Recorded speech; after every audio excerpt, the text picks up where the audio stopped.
Okay, so, ladies and gentlemen, we're going to get going here.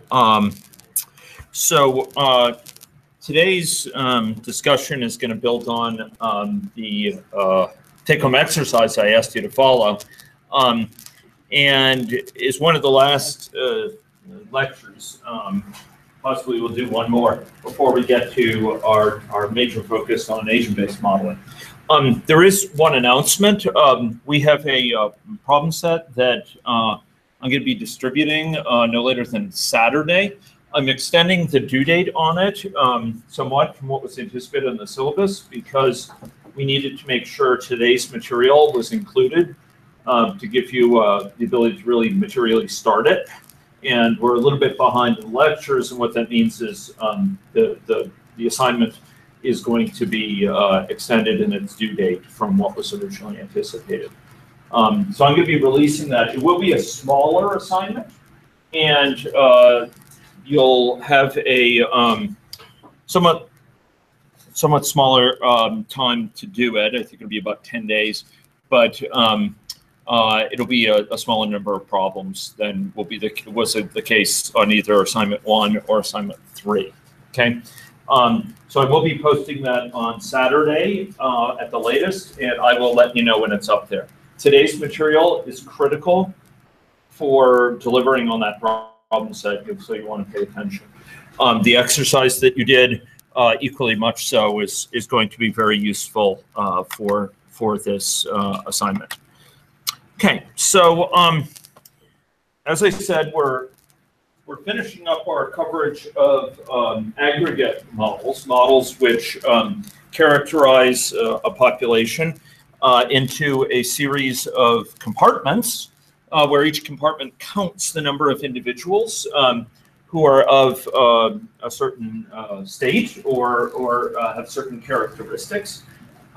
And today's discussion is going to focus some on the analysis of these models. And as time allows, we might also delve a little bit into the nonlinearity in more detail. So we're going to be talking about some of the mathematics, the identification of fixed points or equilibria within these models, which is what I asked you to focus on for your take-home exercise. We're also going to be returning to this issue of state space as another alternative depiction of system behavior that provides an alternative lens to looking at behavior over time. Now, you'll recall that we have been using what are called state equations, differential equations, first-order differential equations, systems of ordinary differential equations. It goes by different names, but these are depictions of the mathematics underlying a simulation model to depict the dynamics of system dynamics models. And we can represent systems with large numbers of stocks and flows very comfortably using these tools. So for the past few lectures, we've had something like this, where we've had stocks, susceptible, infected, and recovered stock. We have incidence and recovery. We give short names to the various parameters involved. And using that, we can write down a series of differential equations. You'll recall that I gave you some pointers last time on this, that each flow is associated with one or very commonly two components or terms within this equation. If the flow goes from one stock to another within the same diagram, it's going to have two terms associated with it. Okay, there's plenty of seats here, and I think one back there. So, for example, in blue, we see the flow associated with incidence here. It's a flow out of susceptible, hence it's associated with a minus sign, and it's a flow into infective, hence flowing in here with a positive sign. Similarly, this flow here is from infective 2 recovered, and that's associated with this flow here. All right, so we can go pretty much transliterate from a diagram like this, knowing the formulae involved. We can pretty much transliterate it into a series of these state equations. And again, we use this notation, which dates back to Leibniz, where we indicate a given state variable, SI or R here, stocks, its rate of change as the name of that state variable with a dot over it. That indicates how quickly it's changing. If it's very positive, it means it's rising quickly. If it's very negative, it means it's dropping quickly. If it's 0, if S dot is 0, what does it mean? It's not changing at all. What would that mean in turn in terms of inflows and outflows? Inflow equals outflow, right? It's in balance. The net flow, sum of the flows in minus sum of the flows out, is 0. It's in an equilibrium for that particular state. If its derivative is 0. That is going to be critical in a few minutes for our derivation of the whole system, when the whole system's in balance. Now, you'll recall that 2 or so lectures ago, I introduced a new lens for understanding these models, and it's called the Statespace lens. It'll be really useful in the age-based modeling context as well, although it's more of a summary there. So, you know, we have been predominantly watching, particularly when we run things in any logic, the values of state variables, stocks, compartments, whatever you want to call them, as a function of time, and that's a very valuable perspective, and it's a key perspective for appreciating the dynamics. And we'll come back to it later in this lecture to understand the dynamics of the system we've been dealing with. But a state space is an alternative representation. In a state space, we have a space where each coordinate of the space, the x coordinate, the y coordinate, the z coordinate, is associated with a specific state variable, here a specific stock. And at a given point in time, the system occupies a particular point in that state space. So at a certain amount of time, we may have this many infectives and this many, I'm judging by the x-axis here, susceptibles. And over time, it's the values of those state variables, S and Y and I, may evolve. So if I'm going up like this in state space, what would it indicate? The number of infectives is what? Increasing. And the number of susceptibles is decreasing. That's right. And you notice it's spiraling around here, and it's going towards a point where it's in a sort of balance. And these arrows give an indication of sort of how it's changing. If it were to be at that point in the state space, where would it go next? And I said before, the time is implicit here. There's no indication directly from any of these plots as to how quickly it goes down. Is it going along at a very stately pace, very slow pace, or is it whipping along? It's not entirely obvious, but it provides us kind of an overall map of how the system behaves. And we're going to see that we can use these maps to kind of understand a system with different parameters, how its overall behavior differs. For a wide variety of possible conditions, the system, where it will go next. And we can see that it makes actually a really notable difference what the values of the parameters are.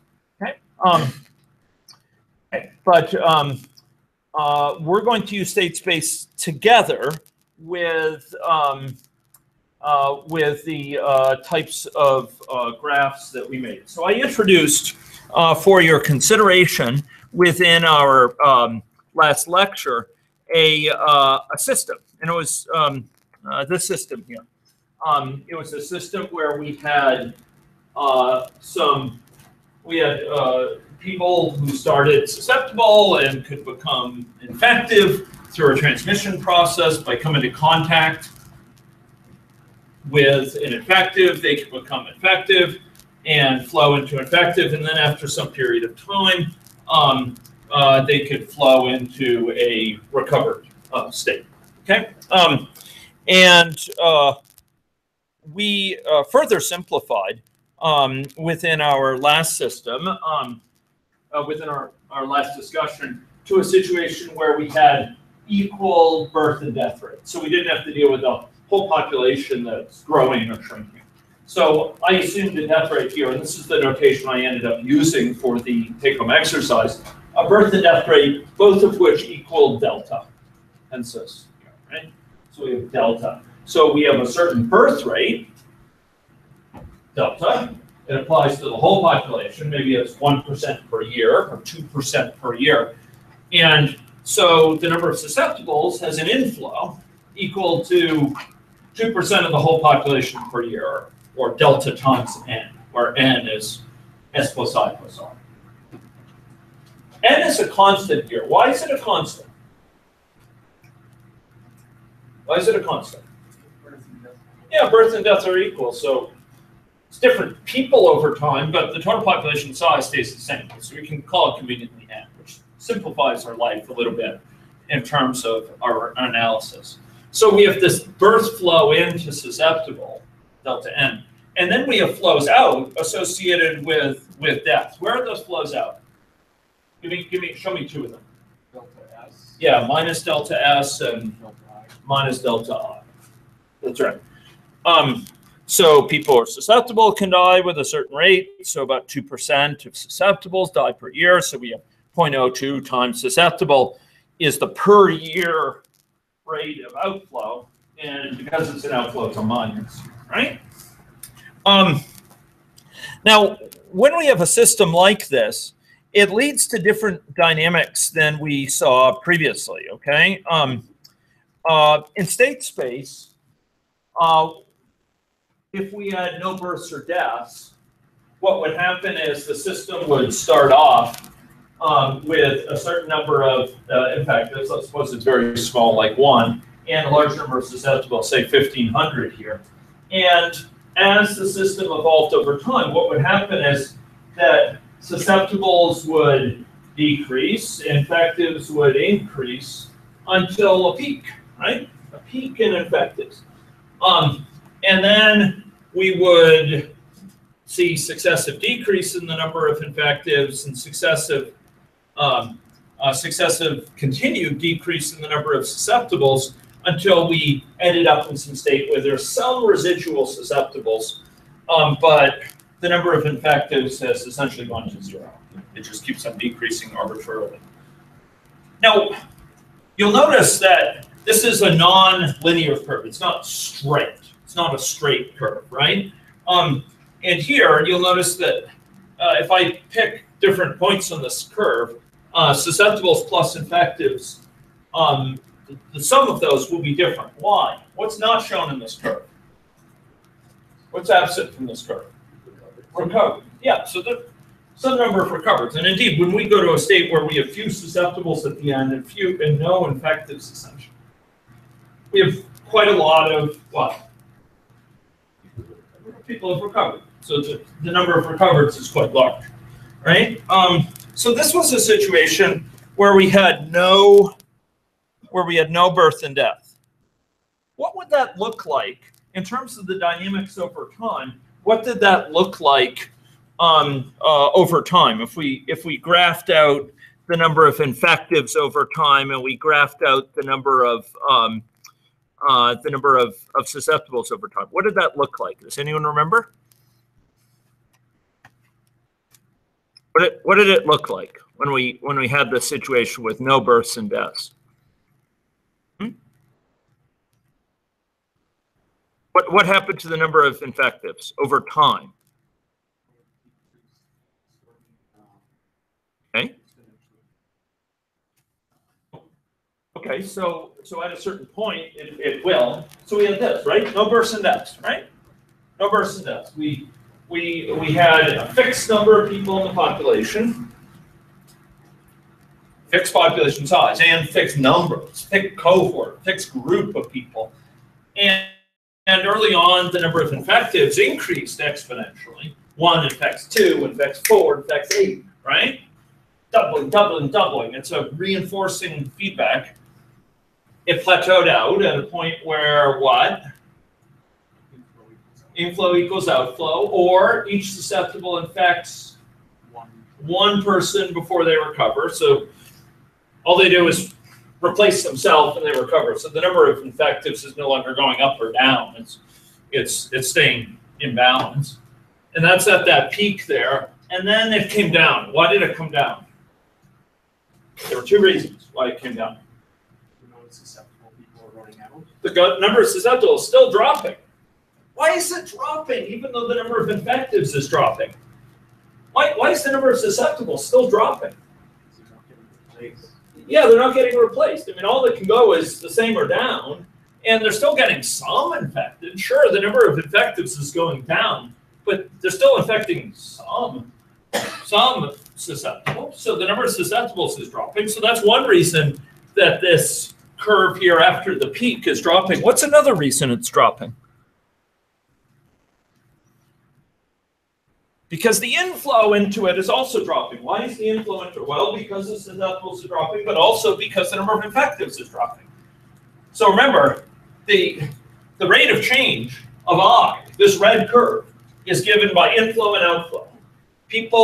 Fewer people are coming in because susceptibles is going down and infectives is going down, and people are going out because infectives are what? Speak on in one voice. Recovering, yeah, that's right. There are a lot of recovering. It's still pretty high numbers, so a lot of people are recovering, and fewer people are getting sick. So it starts to drop. And it looks a lot like a negative feedback there, a bouncing feedback. It's decreasing kind of this exponential way, down, down, down. And it's like a first order delay. It's just draining to zero. Meanwhile, the number of susceptibles goes down, but stays at some fixed level. And you saw it here in your Statespace portrait. The number of infectives went up, reached a point, came down, and the number of susceptibles goes down, but it doesn't go to zero, unlike the number of infectives. And what's not shown here is recoveries. This is a Statespace dual to that plot over time that we just saw. But what happens, ladies and gentlemen? What happens when we introduce person deaths into this? And let's suppose it's in balance. For simplicity, the rate of births is rate of death. So the mortality rate, 2% per year, is equal to the birth rate, 2% per year. How does that change things? How does that change things? Speak on in one voice. I'm sorry? Susceptibles have a chance to go up. It no longer just goes down. It goes up because there's an inflow to susceptibles. Excellent. And that, it turns out, is key. Absolutely key. My hat is off to you. Okay? What else happens because of that? More susceptibles are being added. Okay, the rate of infection can sometimes go up. Good, not just in the initial peak, but later. What else? If I look really far out in this model, how many infectives are there? Essentially what? Zero, essentially zero. If I look really far out. If I look really far out in that model I asked you to look at, the number of infectives is what? Does it go to zero? Not always, folks. It actually goes, if births and deaths are equal, does the number of infectives always go to zero? No. It's like adding fuel to the fire over time. If you have a fixed amount of fuel in the fire will burn through that fuel. It won't even burn through all of it, because at some point it becomes so inefficient, it can't spread effectively, it can't hop over to a piece of unburnt wood, and it just goes out. And if you ever noticed that with fireplaces, you'll have bits of unburnt wood. So it is with this. You'll have bits of susceptibles that aren't burnt up. They're not infected there. Hence, there's this little gap down here. But when you're adding fuel to a fire, it keeps on burning. You're adding fuel to it over time. It's not going to go up. Here, the flame goes out. Here, the flame disappears. In a model you keep on adding new susceptibles to, you're adding that fuel that allows the fire to burn. So you get something like this, ladies and gentlemen. You get something like this. The number of susceptibles starts high, it plummets. But then something interesting happens. The number of susceptibles plummets, the number of infectives rises. And thus far, to that point, if I were to cover all this, after time 50, you could be mistaken for thinking this is the model with no inflow, no bursts and no deaths. It looks almost identical. By the way, the green is forcing effect. But then what happens after that? What happens after time 50 here? What's going on? It's oscillating. What's going up there? Blue is susceptible. So susceptible is going up. Why is it going up? How could susceptible go up here? Under what? Let me rephrase that. Under what conditions would susceptible go up? Inflow is greater than outflow. So what's the inflow to susceptible? Delta N. Okay, yeah, so delta N, good. And it is births coming in. What's going out? Infectives, infections, right? Infections are flowing out. So if susceptibles is going up, what does it indicate? Births are occurring at a rate higher than the number of new infections. So, ladies and gentlemen, it shoots up.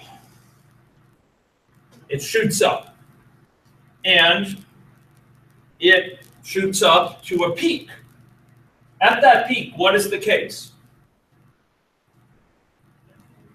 Inflow equals outflow. The number of births per day is equal to the number of infections per day. Or the number of births per month is equal to the number of infections per month. You can choose whatever units you want. The universe doesn't care about our units. And so whatever yardstick you want to use to measure it, inflow is equal to outflow. Now, at that point, there's a decline again in the number of susceptibles. Why? Why would susceptibles decline if the outflow is greater than the inflow? And why would the outflow be greater than the inflow here? If what? The number of new infections is greater than the number of births. Why would new infections? What's going on with infections? Well, let's check out the number of infected people. You notice the number of infected people shot up to that first peak, where inflow equal outflow for it. The rate of new infections equals the rate of recovery. Then it declined, just like we saw before. And it went down to a very low level. But then it started to build.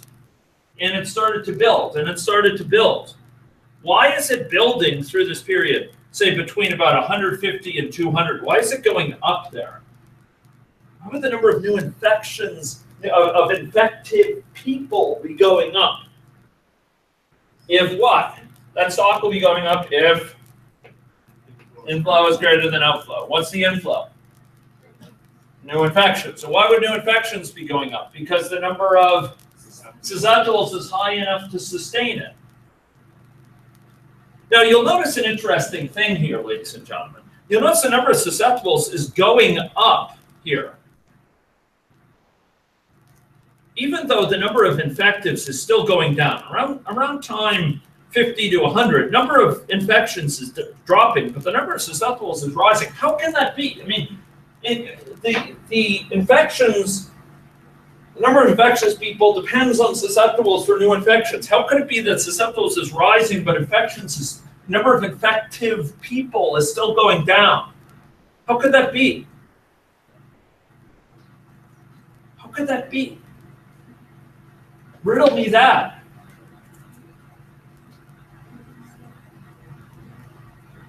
All in one voice. Okay, I'll take multiple voices. I'll take anyone. Why is it that the number? So if I'm trying to put it as a paradox here, but we'll take it apart because it's not truly a paradox if you think it through it carefully enough. If the number of infectious people depends on new infections coming in, why is it the number of infections, and which in turn depends on the number of people who are susceptible, why is it that the number of infected people is still dropping, even though the number of susceptibles that dictates the number of new infections, the rates of infection, is rising? Well, under what conditions will infectives be declining? If outflow, the outflow is greater than the inflow, the inflow is less than the outflow, the number of infectives will be going down.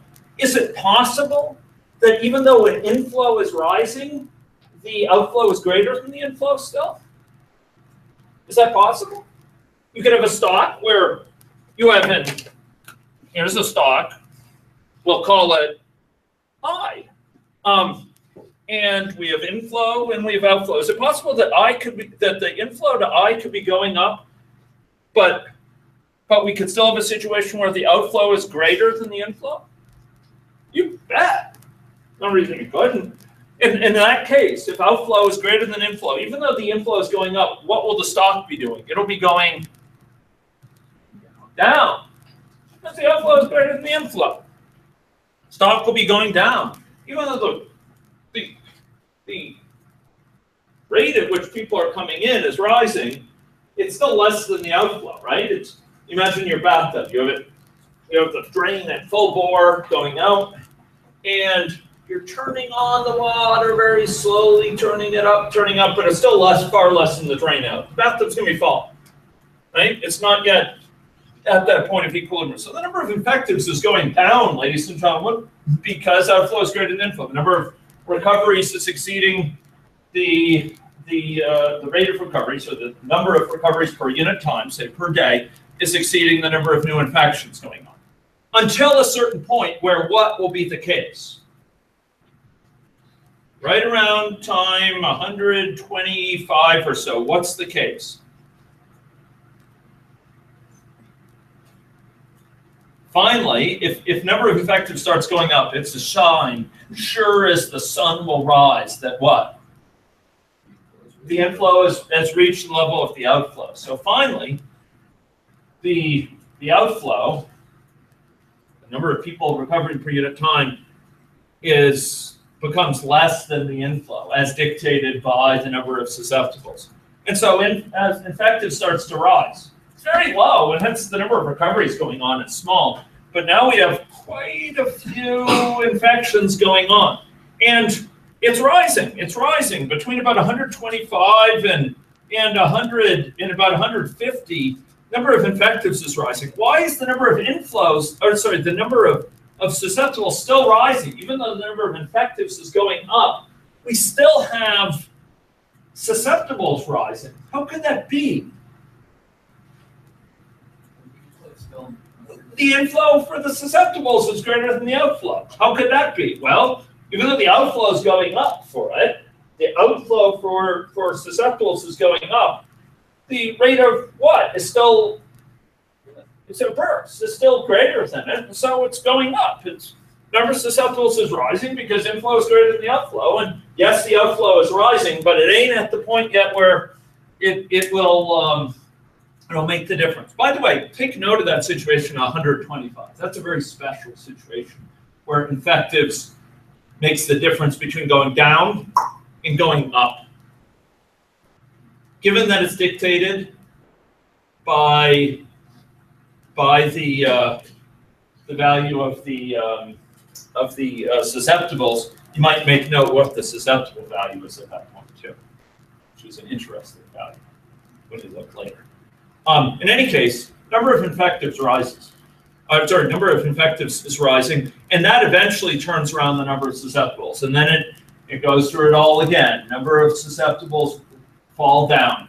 Number of infectives then reaches a peak where it's no longer sustainable. Notice again about the point where a number of susceptibles are when it turns around for number of infectives, and number of infectives starts to decline because outflow is greater than equal to. And so it goes and it oscillates to this point of equilibrium, where they're in balance. The number of susceptibles is not changing. Blue is flat, right? Out here, like 800, 900, 1,000, blue is flat. Red is flat. Ladies and gentlemen, at that point, what is the case?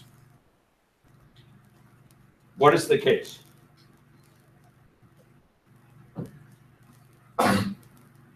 The number of, or the rate of inflow must equal the rate of outflow for these, right? So for susceptibles, it must be in balance. The rate of what equals the rate of what for susceptibles? Yeah, very good. Excellent. How about for infectives? The rate of recovery. It's all in balance. All in balance. Okay, and turns out if we looked at recoverance as well, it will be in balance. There, what will be the case? What equals what? Recoveries in and deaths, yeah. And actually, I've been ignoring an important point because susceptibles and infectives also have deaths going out. And so if we say inflow equals outflow, we should be talking about some deaths occurring. This is deaths also occurring. That's not purely infections going out of susceptible, it's actually some deaths. Yeah. So I stand corrected there. Okay, ladies and gentlemen, now in state space, what does this look like? What's going on in state space here? Well, it depends, how exactly it looks depends on our birth and death rate. We have a very high birth and death rate. What we see is going on is we start with a situation that looks an awful lot like no births and deaths, like this sort of situation. Much as we saw it here, the first little bit of this looks very much like a situation of no births and deaths, the first little bit of time. There's in fact few births and deaths are occurring yet. So it looks a lot like this at first. There we go.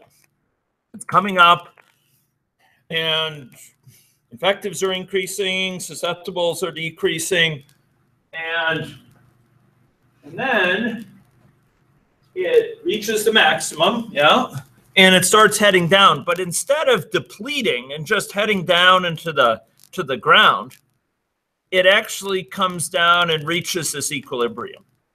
What's the case at that equilibrium? That's an equilibrium. It spirals around. And if we were to zoom in more, we'd see small spirals and spirals within spirals, and it would be approaching this point of balance, where it's kind of a circle around it in terms of the flow of things. What's going on at that point? That's the point of what? Equilibrium. It's one of balance. So infectives is neither going up or down, which means inflow equals outflow. Susceptibles is neither going up or down, which means the inflow equals outflow for both of those. This is the same basic thing. Where is the oscillation we saw? Well, it'll become a little bit more obvious. I'll turn to this one with a very small birth and death rate. Where's the oscillation? Where's the oscillation, let's say, in susceptibles? Show me where it oscillates. Yeah, so, okay. So susceptibles is going down to the right side of this. Susceptibles is still going down here, and then it starts to, so susceptibles is kind of going down here all the way, whoa, through here, and then it starts to rise.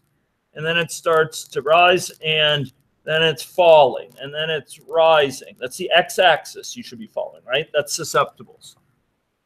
Grok or not? Okay. And similarly, the number of infectives is oscillating. That's the y-axis, right? It's going up, and then it's coming down. And then it's going up, and then it's coming down, and so on, right around this point here. You notice this is where the low birth and death rate. You notice if you ignored kind of everything up to about here, or sorry, if you only paid attention, you ignored everything after this juncture in the trajectory, because it's shooting down, right? Just like that. It's shooting down here. If you ignored everything after this point, what does it look a lot like with this very low rate of birth and death? What does this look a lot like? It looks a lot like this. There's not a lot of births and deaths have occurred. And just like the first part of that kind of stock of the values over time looked a lot like the case with no births and deaths. So this looks for a while a lot like no births and deaths, but it ends up going to an equilibrium. So judging by this, if we have a low birth and death rate versus a high birth and death rate, which of them lead to a higher equilibrium value of infectives, a higher kind of number of infectives when the system's in rest? This one or this one? Yeah, the higher birth and death rate. You might think that that's counterintuitive. After all, infectives die too, and so you're draining the number of infectives. How could it be that actually the faster you drain the number of infectives, the higher the value of the number of infectives in the long run?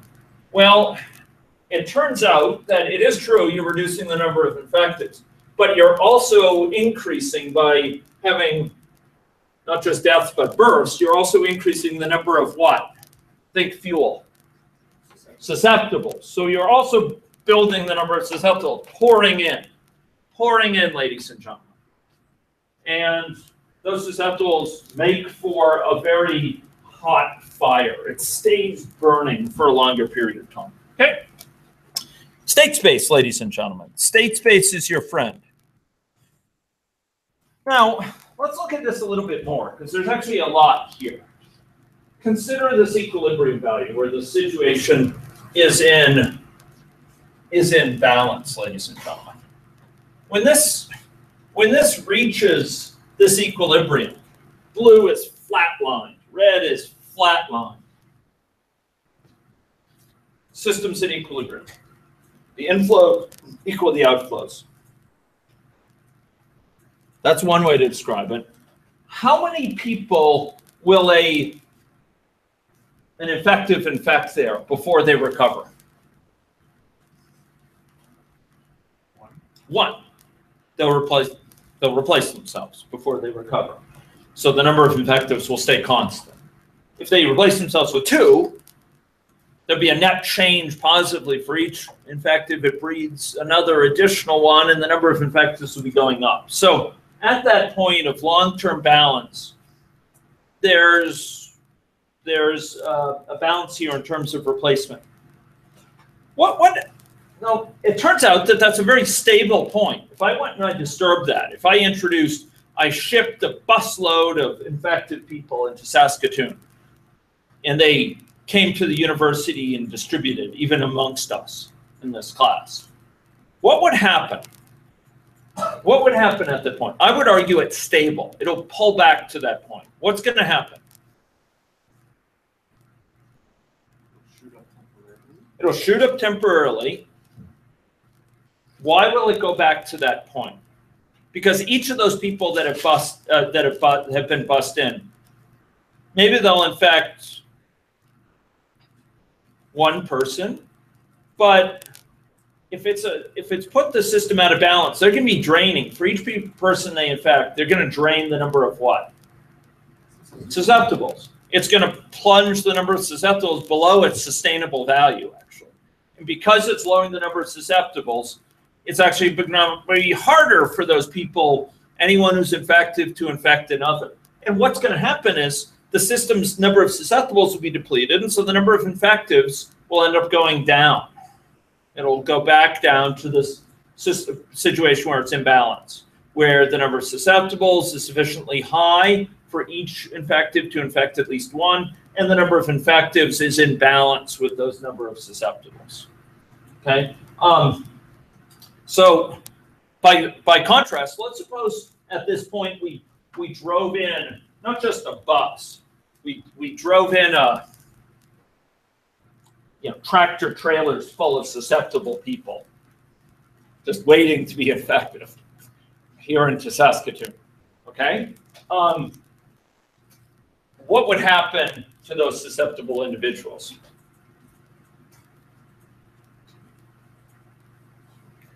Would it be forever higher? Suppose we double the size of Saskatoon. Tons of susceptible people pour into our city.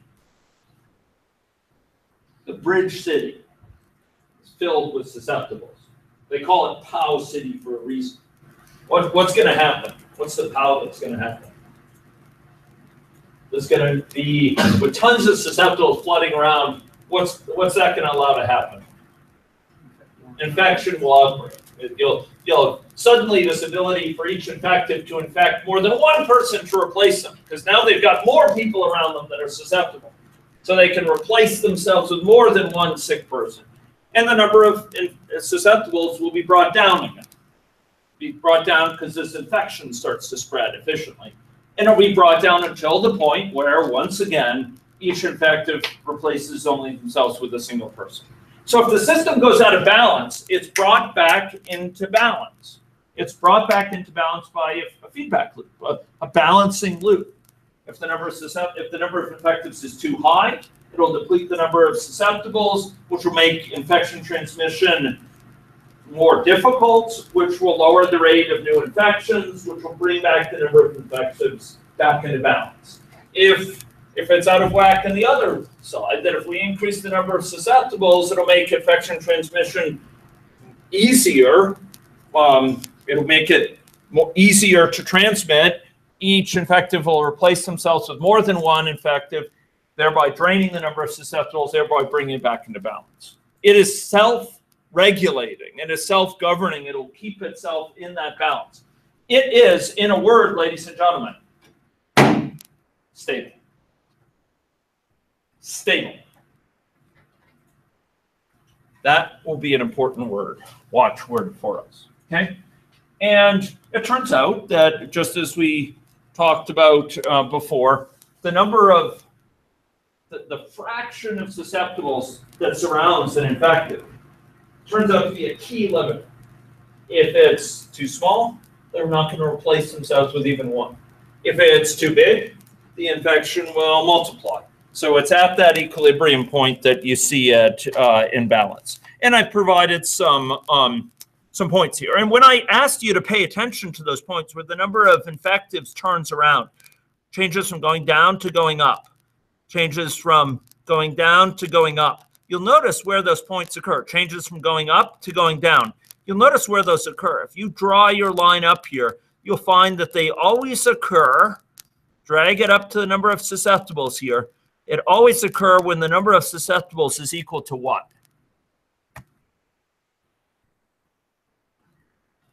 When the number of susceptibles is the same as it is at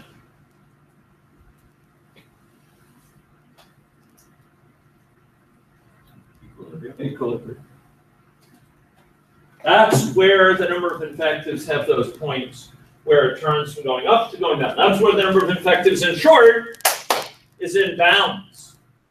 So either going up or no going down is when each infective infects exactly one.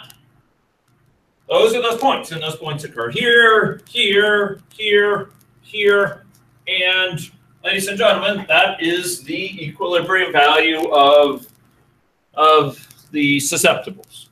That's the point at which the number of infectives is in balance.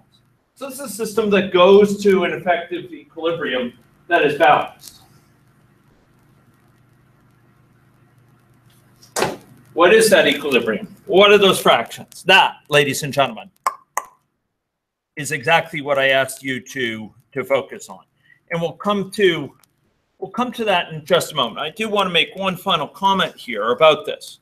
You notice that there's delays associated with this. There's a delay between when number of infectives starts rising and when the number of susceptibles starts falling, for example. There's a delay between when the number of susceptibles starts rising and the number of infectives starts rising later. Those delays are associated with the stocks and flows, ladies and gentlemen. When we have stocks, it takes a while for the stock to build up until the point where outflow is greater than inflow. And stocks are the agents of delay. They're the agents of inertia within a system.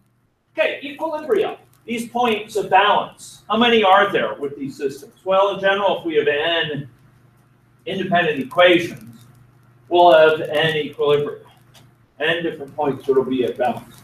And in this case, we actually have two. One called the disease-free equilibrium. There ain't no infectives. And one that's an endemic equilibrium, where the situation is in balance. There's some infectives and incomplete susceptibles, but it's in balance. Now, the interesting thing is that the stability of these, whether they're stable, whether they're resilient, whether they sort of resist being disturbed, that is not a fixed thing. We can design systems where the disease-free equilibrium is stable. That's what we look for. If we have an infected person comes in, it quickly dies out. It brings it back to the disease-free equilibrium. There's a negative feedback of sort that brings us back in. Alternatively, we can have a system where the disease-free equilibrium is not stable. What would that mean? If the disease-free equilibrium is not stable, if it's unstable, what would it mean? If we disturb it, what will happen? If we have an infected fly into the Saskatoon airport with Ebola, what will happen? Yeah, lots of people will get infected. There'll be an outbreak. It's unstable. 1 will lead to 2, to 4, to 8. If we invited that person to this class, bad things would happen. Agreed? Yeah. Do you grok that? Grok or not? Okay. Okay. I'll take it at face value. Okay. That's not in my lecture. Similarly, we can have a situation where very commonly our endemic equilibrium is stable. We can't eradicate the disease easily. It just stays constant. It's circulating on an ongoing basis. In winter, give me a condition that's like that every winter. It begins with an F, well, or I, if you will. Flu, influenza. It's like that every winter, right? It's in kind of balance. And in fact, it's in that in the summer, too. Where does it live in the summer? Where does flu live? Not just in Australia, New Zealand, Southern Hemisphere. Where else does it live? Actually lives here in town at many places. It's predominantly people with weaker immune systems. Predominantly tend to be older people. Hospitals, long-term care facilities, what are sometimes called nursing homes, personal care homes. It'll live there, and it will reemerge in the fall, and it will live amongst us. Now, that type of situation it's endemic. It stays there, and it resists easy efforts to change it. By contrast, we can have, if we design our systems well, we can have endemic systems that are unstable. So if someone comes in with it, it will diverge to a point where it goes extinct, for example. It won't stay. It'll, if we have some people who are sick, it will tend to go back to a case that's disease-free. We can actually design it so it's unstable in a desirable direction. Okay, so we're going to have two equilibria here. And the essentials of what we're doing are very important for your next assignment. This is why I needed to get this lecture in here. You're going to be identifying, and you try to identify these fixed points, these points called equilibria, where at that equilibrium, the system's in balance, meaning all of the state variables, S, I, and R, simultaneously, their rates of change are what? 0. Or, viewed another way, they have equals inflows or outflows. Or viewed in a state space, what would they be doing in a state space? They'd be just staying put at a certain point in that state space. Number of susceptibles is not changing, number of infectives is not changing. Okay? Okay. Now, if we want to identify these, we can find the locations for them. What does it mean to find the locations? We're going to find the points in terms of S, I, and R value of S I and R, where the system is going to be in this sort of balance. What is that going to give me? It's going to give me a formula in terms of the parameters, things like delta, things like tau, things like C and beta. And what that will tell us is, as for any different number of different models with different values of that, it would tell us where these equilibria will be. So, ladies and gentlemen, we will be solving here to find values of S and R that make S dot, I dot, and R dot all 0, right?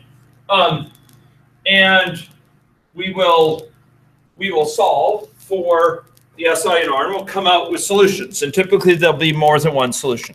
So I started with this. Here we have a birth rate that's what? What is the birth rate here? Where does the birth rate live here? Alpha. And we had a death rate we used last time, and I've used it here, of omega, right? And ladies and gentlemen, I said for simplicity, we assume they're equal, birth and death, and so I replaced them by delta here, okay? And just to rehearse, we have C being the number of contacts per unit time that a susceptible makes with anyone, say 100 per day, that I'm within sneezing distance of.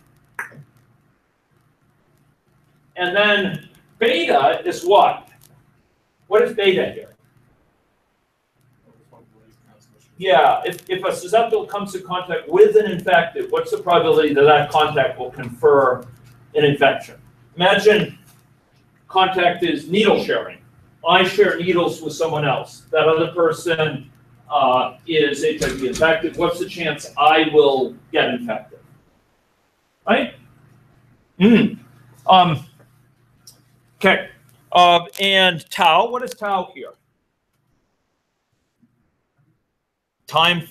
Mean time till recovery. If I'm infective, how long is it until I recover and no longer infected? In short, how long is it until I go on average to the recovered state, right?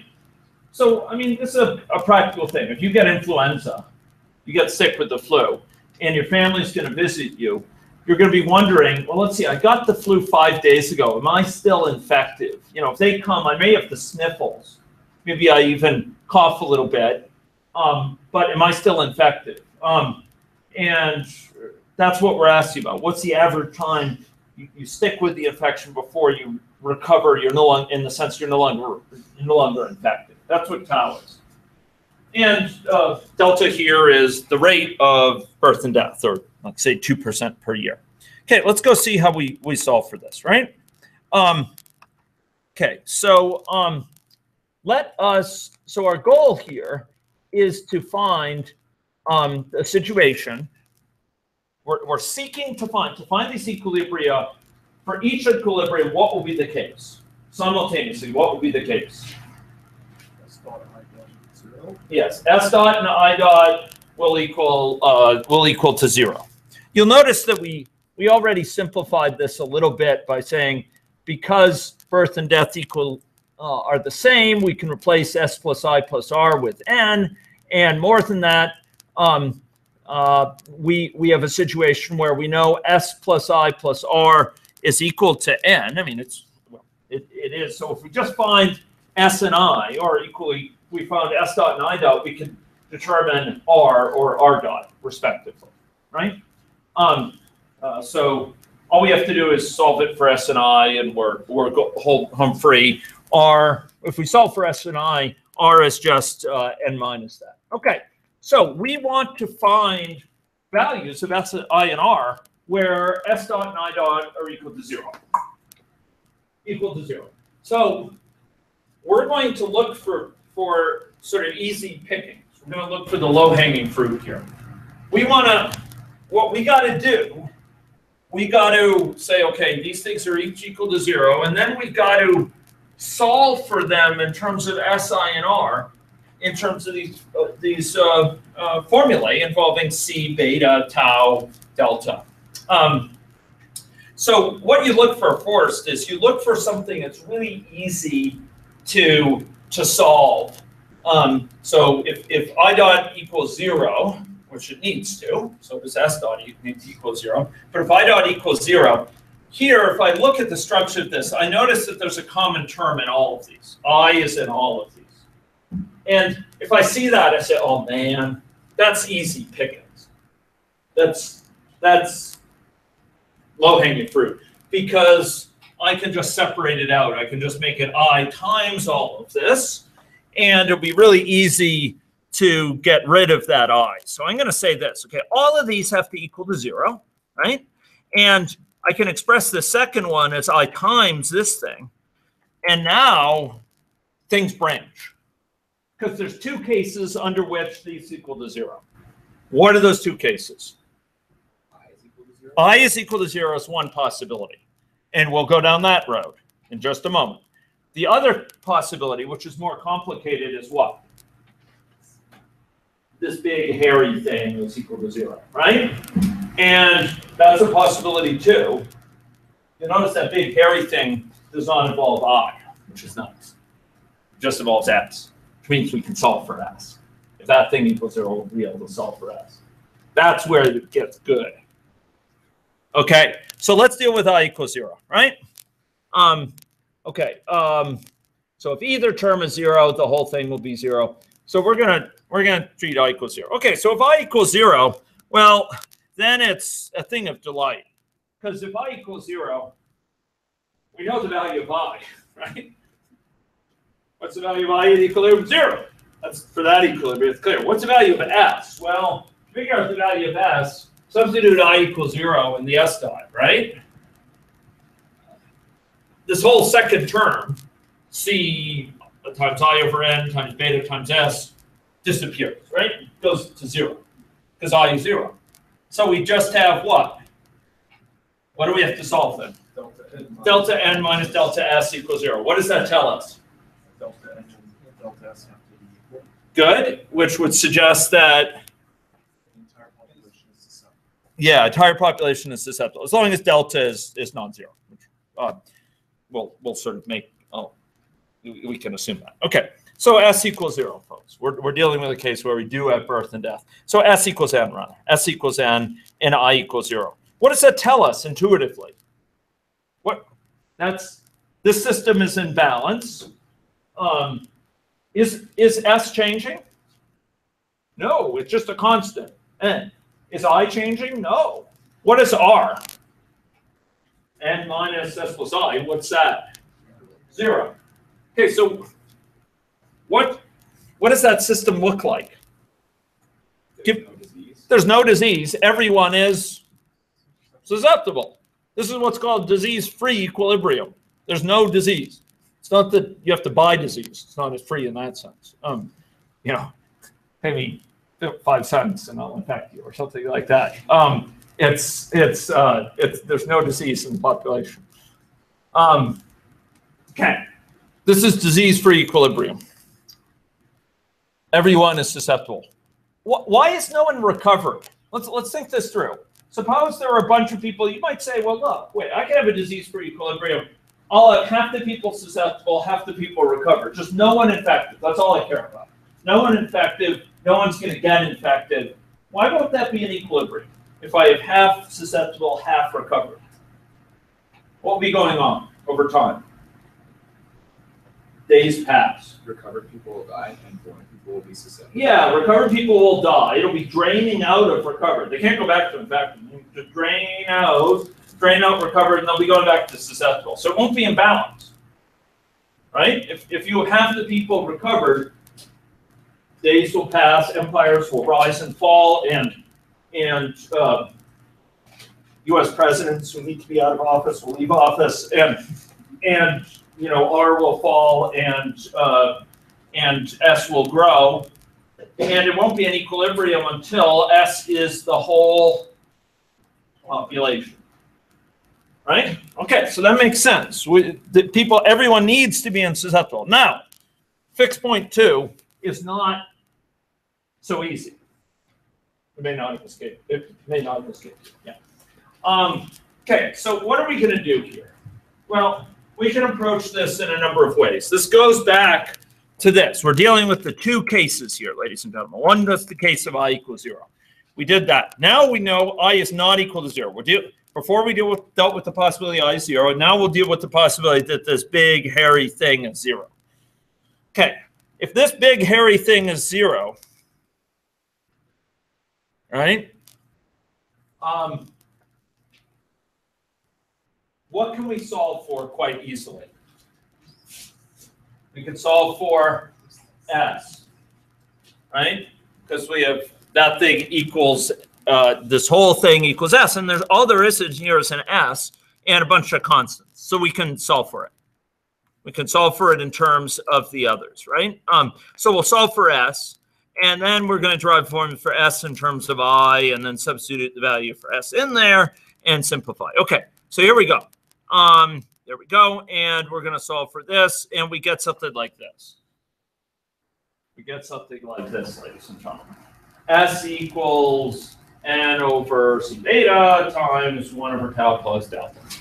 Now, it turns out these things have meaning, okay? I mean, we'll come back to it at the end. Like, what does this mean? 1 over tau plus delta. That's not just arbitrary junk. First of all, if two things are added together, they need to be the same what?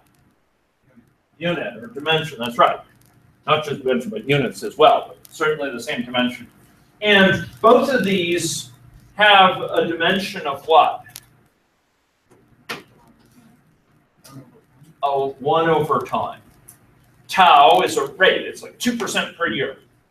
Sorry, delta is a rate. It's like 2% per year. Tau is a time. We often use Stanford, some amount of time. So both of these have units 1 over time. Sort of a rate at which things are happening, okay? And this is actually the rate at which people are leaving the what stock.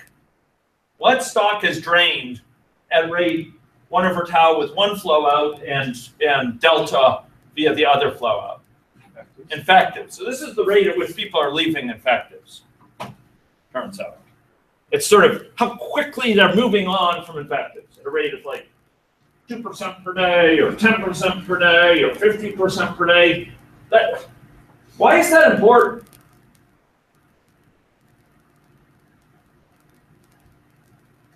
Well, the faster they move out of infectives, do you think there'll be more susceptibles remaining or fewer? Turns out if they move out of infectives quicker, if they're not in infectives that long a time, it's going to be more susceptibles at equilibrium. That's why it's related to this. Okay. Okay. Next, we have n times over c beta here, and it turns out this ratio of 1 over tau plus delta over c beta, which also is a rate per unit time, that ratio is going to be really meaningful because c times beta is actually the rate at which people get infected if everyone around is susceptible. So it's this ratio of this over this is going to be actually of quite central interest. But we'll come back to that point. Okay, so here we go. We solve for S in terms of this, okay? This is a certain fraction of the population. What fraction of the population? 1 over tau plus delta divided by c beta.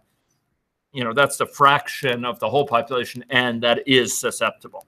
Okay, we're kind of halfway done. We've got one of them. Okay, so here we go. Now, ladies and gentlemen, we're going to solve this top one for I. Now, we really have two ways of doing this. We could substitute right in here for S and solve for the whole thing, but that was a bit messy, and there's only so much I could put on one slide. So what I thought I'd do is I'd solve for the top one in terms of S. I secretly know S, but I'm just going to solve for I in terms of S, and then I will substitute in the value of S to get I in terms of the basic constants. Okay, and the reason it looks tempting for that is there's only one I here. I spy with my little I, a single I. I know when you probably played that game as a kid, you weren't thinking of solving this, but you can always grow into greatness. Okay, so I here, ladies and gentlemen, there's only one of them, and so I can solve for it in terms of S's. There's a couple S's and so on, but it's not as bad as it looks. So we're going to solve for I in terms of S. So how are we going to do that? We write it out here, and we will move, if this whole thing is equal to 0. Why is this whole thing equal to 0? Sanity check. Why does this whole thing have to be 0? It's in equilibrium. It's got to be S dot equals 0. That's what we're trying to solve. The conditions, S and I, that are going to give us this in equilibrium. So it needs to be in equilibrium. So we know S dot equals 0. So now we got to solve for I. What is I that will give us these good things in terms of S and various constants? So we'll move it over. We'll just move these things over, other than the delta n. We'll move them over to the right-hand side, right? So we do so in the second line here. And we're going to do some simplification. And we do some basic algebra. And we get out I equals delta n squared over delta. Now, I actually don't like how that is how that's written right now, but it's needlessly messy and it's written in a way that doesn't bring out the intuition. But I just solved for that algebraically, and the point is it's an intermediate result. Why is this intermediate? Why isn't this my final result? Why shouldn't this be your final result on the final? Why is it that each year I go through and I put a big red mark when I see an answer like this? Why isn't this done? Yeah, you have to, this is not yet solved fully. It's not solved in terms of constants. We still have an S here. Okay, yeah, so there's an S. Well, tell it to me in terms of what it is in terms of the constants involved. Here you've told me what it is in terms of the other state variable. Yeah, okay. Here it isn't so bad because we already know the value of S. So we will substitute in the value of S, right? And we solved here for S earlier. That's what this is. And so I will substitute that in right here, and I simplify, and I get this thing here. Oh. Okay, so ladies and gentlemen, this is a formula for I now. Now, this formula has a very particular structure to it that you can come to understand. But here's the family portrait. Okay. So S, we had this. This is the fraction of the population that's susceptible. It's this kind of fraction here, shown as 1 plus tau plus delta in the numerator and C beta in the denominator. Now, the fraction of the population that's infective is actually delta times this thing here on the second line, this sort of big honking expression. And then R is just the rest of the population that's not. So it's n times 1 minus the top one plus, and then also you're going to subtract off the second. So ladies and gentlemen, this second equation means something. So again, this 1 plus delta plus tau, 1 over tau plus delta rather, that is the rate of departure from the infected stock. That's sort of how quickly people clear out. What does 1 over it mean? What does 1 over it mean? If you have a hazard rate, a chance per unit time of leaving, think first order delay. What would 1 over that hazard rate mean? Yeah, it's the average amount of time you spend in that stock before leaving. If I have a 1% chance per day of leaving this, I don't want to scare you, this classroom. You know, we have 1% chance per hour of ending this lecture. Imagine that. How many hours on average will the lecture go? 100, because it's 1 over 0.01. Okay, I know. Shot by the crossbow. Okay, so this 1 over, this is how long on average you spend infected. And this one here on the right is actually how long on average it is until we infect a new person when we're surrounded by susceptibles. And it turns out that the fraction of susceptibles is sort of delta times sort of the difference between these two. So it turns out that the longer we spend infective compared to the longer, yes, the time we spend infective divided by the longer time it is before we infect the next infective, turns out that that's related linearly to the number of infectives in equilibrium. So if we spend a long time infectives, there'll be more infectives in equilibrium. If it's a long time before we infect the next infective, when we're surrounded by susceptibles, we'll have fewer infectives. Okay. So there's some meaning to this, and we could unpack these further, but time is not favorable. It's not on our side. So here's a solution for the second fixed point. Okay. Now, I'll make some comments about this in general. I will say that you can solve this if you wish to do so using packages that are available here at the U of S. Maple is a symbolic expression solver. It's a mathematics package that I think originally came out of Waterloo, if I'm not mistaken. And basically you can type in infections for things and ask it to solve for these, and it will give you formulas for this, which it's written in a slightly different form, which is also an interesting form to contemplate.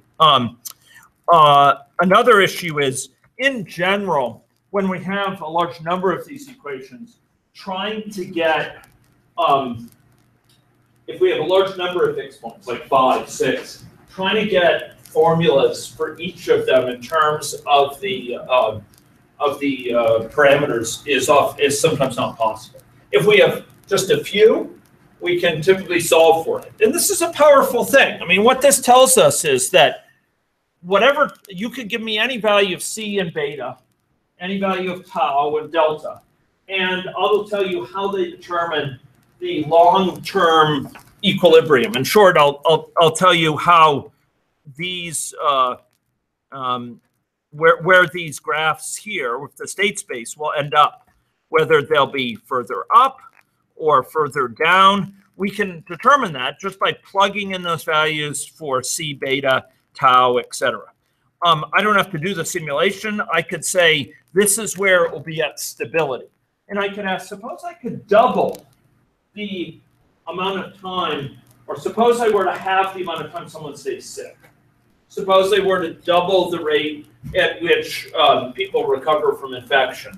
Suppose they were to have the chance that one person transmits to another. How would that affect my equilibrium value? How would it affect kind of the number of infectives at equilibrium? We can examine that here in terms of these equilibria.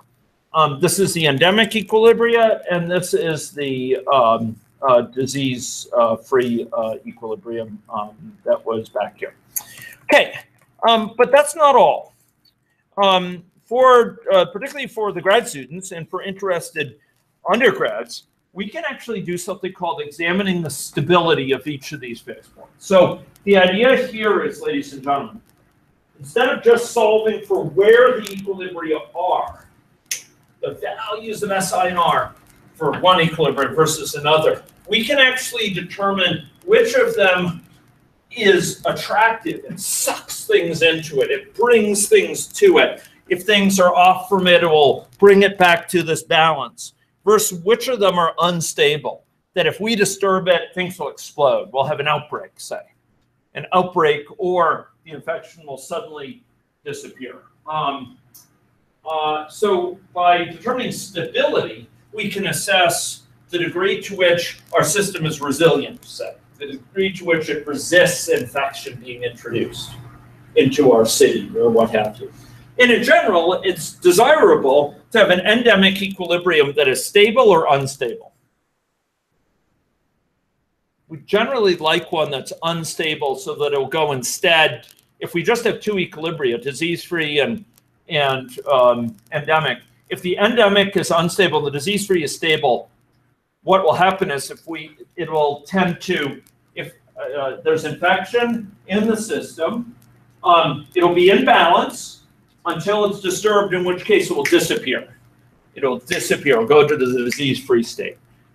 And so when we think about these state space portraits here, what we're seeing is situations where the system is sort of attracting things in a certain area. This is an attracting point. This is a basin of attraction, and it's being sucked into this point. I wish I could say there's a maple toolbox that would play that sound, and so you could get a visceral sense of what's going on. But that's not yet contributed. But here the system is sucking into this fixed point things around it. And it turns out in general there'll be many such stable points with these nonlinear systems. And there'll be basins of attraction where if it's far enough over, it will go to a different one.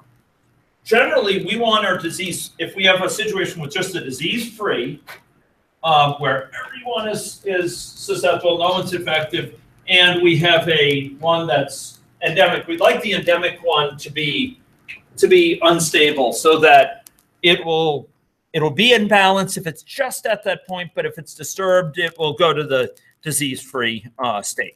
Okay, so in order to derive these the stabilities here, in order to figure out under what conditions they'll be stable, it turns out that the analysis is a little bit more complex. Okay, but it's still straightforward. And the idea here, ladies and gentlemen, is to figure out the degree to which we have a stable situation.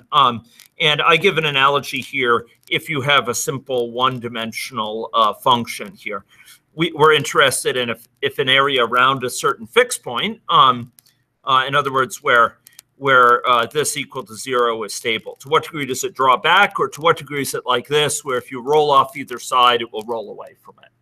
Does it pull it back like this? There's a basin it pulls it back to, or does it push it away like this? If it's right here, it'll be stable, but if it goes on either side, it will roll off.